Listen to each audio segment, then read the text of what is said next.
The nurse wore her show of compassion indifferently well. I'm afraid Miss Lashensky's very sick. Are you a close relative? I'm her granddaughter. Has anyone else been to see her? Not that I know of. There really isn't that much point. She's had a major stroke. Miss Parrish. Susanna Parrish. Your grandmother's unconscious most of the time, I'm afraid. I see. So please, don't expect too much. The nurse led her down a short corridor to a room that was so quiet Susanna could have heard a petal drop, but that there were no flowers. She wasn't unfamiliar with death rooms. Her mother and father had died 3 years before, within 6 months of each other. She recognized the scent and the hush as soon as she stepped inside. She's not been awake today, said the nurse, as she stood back to let Mimi's visitor approach the bed. Susanna's first thought was that there'd been some colossal error. This couldn't be Mimi. This poor woman was too frail, too white. The objection was on the tip of her tongue when she realized that the error was hers. Though the hair of the woman in the bed was so thin that her scalp gleamed through, and the skin of her face was draped slackly on her skull like a wet muslin, this was, nevertheless, Mimi. Robbed of power, reduced by some malfunction of nerve and muscle to this unwelcome passivity, but still Mimi. Tears rose in Susanna, seeing her grandmother tucked up like a child, except that she was sleeping not in preparation for a new day, but for endless night. She had been so fierce, this woman, and so resolute. Now all that strength had gone, and forever. Shall I leave you alone a while? Said the nurse, and without waiting for a reply, withdrew. Susanna put her hand to her brow to keep the tears at bay. When she looked again, the old woman's blue-veined lids were flickering open. For a moment it seemed Mimi's eyes had focused somewhere beyond Susanna. Then the gaze sharpened, and the look that found Susanna was as compelling as she remembered it. Mimi opened her mouth. Her lips were fever-dried. She passed her tongue across them to little effect. Utterly unnerved, Susanna approached the bedside. Hello, she said softly. It's me. It's Susanna. The old woman's eyes locked with Susanna's. I know who you are, the stare said. Would you like some water? A tiny frown nicked Mimi's brow. Water? Susanna repeated, and again the tiniest of frowns by way of reply. They understood each other. Susanna poured an inch of water from the plastic jug on the bedside table into a plastic glass and took the glass to Mimi's lips. As she did so, the old woman lifted her hand a fraction from the crisp sheet and brushed Susanna's arms. The touch was feather-light, but it sent such a jolt through Susanna that she almost dropped the glass. Mimi's breath had suddenly become uneven, and there were ticks and twitches around her eyes and mouth as she struggled to shape a word. Her eyes blazed with frustration, but the most she could produce was a grunt in her throat. It's all right, said Susanna. The look on the parchment face refused such platitudes. No, the eyes said, it isn't all right. It's very far from all right. Death is waiting at the door, and I can't even speak the feelings I have. What is it? Susanna whispered, bending closer to the pillow. The old woman's fingers still trembled against her arm. Her skin tingled at the contact. Her stomach churned. How can I help you? She said. It was the vaguest of questions, but she was shooting in the dark. Mimi's eyes flickered closed for an instant, and the frown deepened. She had given up trying to make words, apparently. Perhaps she had given up entirely. And then, with a suddenness that made Susanna cry out, the fingers that rested on her arms slid around her wrists. The grip tightened till it hurt. She might have pulled herself free, but she had no time. A subtle marriage of scents was filling her head, dust and tissue paper and lavender. The tall boy, of course.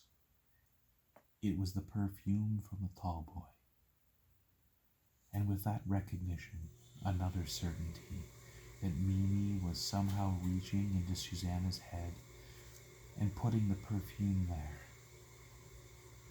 There was an instant of panic, the animal in her responding to this defeat of her mind's autonomy. Then the panic broke before a vision.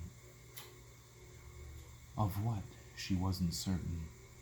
A pattern of some kind, a design which melted and reconfigured itself over and over again.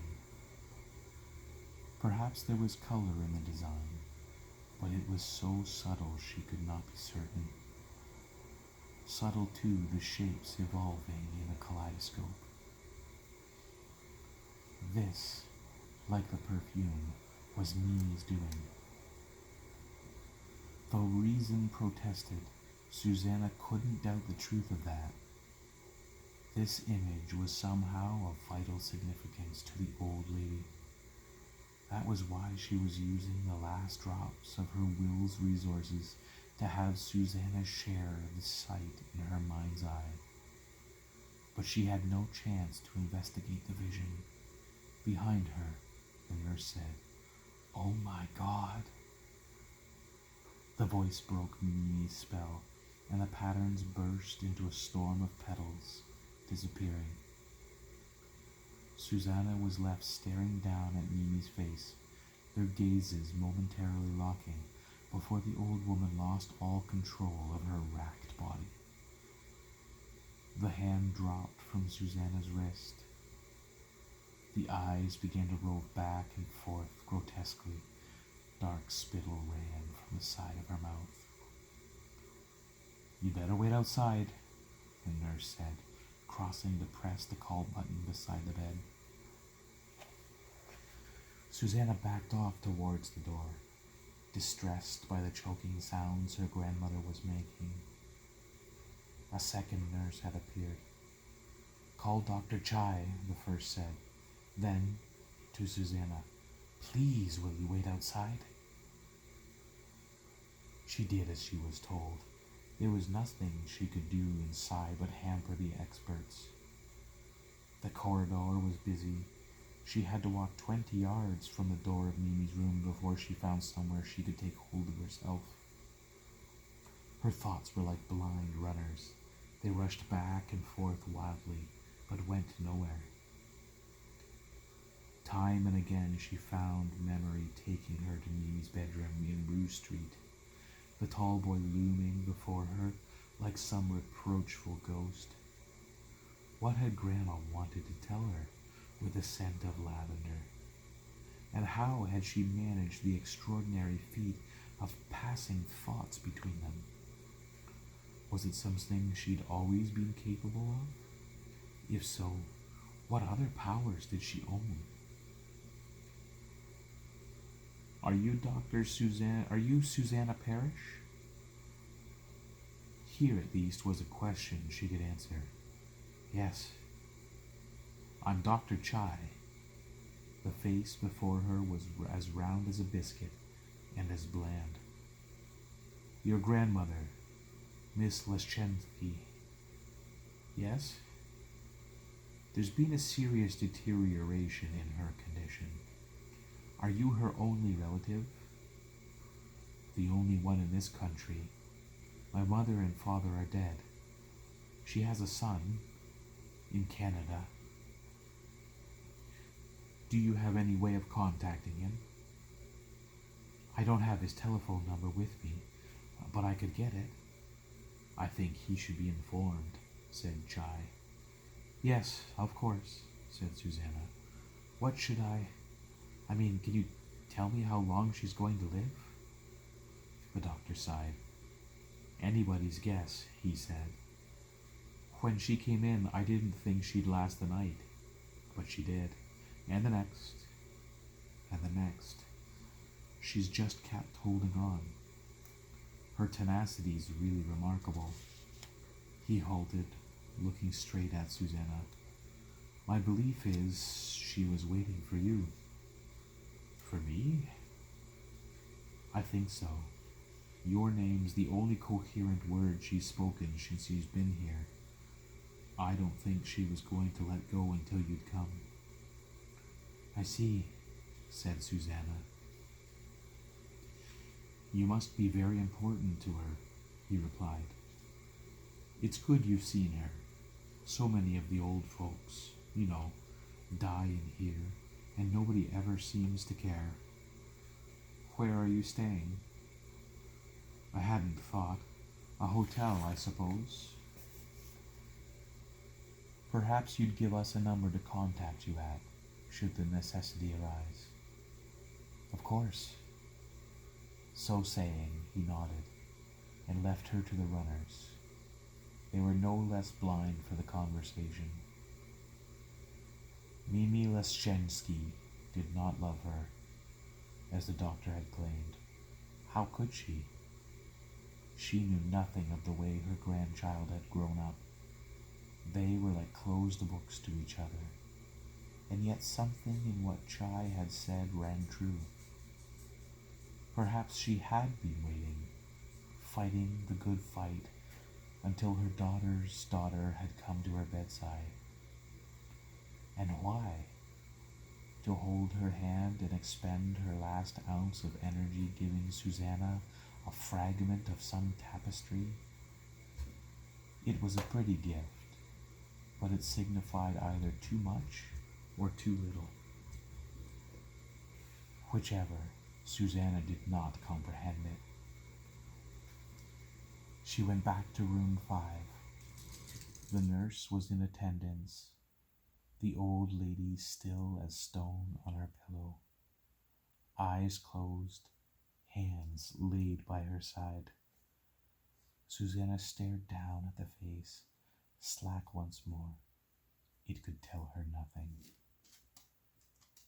She took hold of Mimi's hand and held it for a few moments, tight, then went on her way.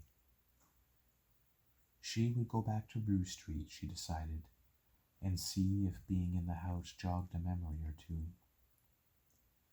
She'd spent so much time forgetting her childhood, putting it where it couldn't call the bluff of hard-won maturity. And now, with the boxes sealed, what did she find?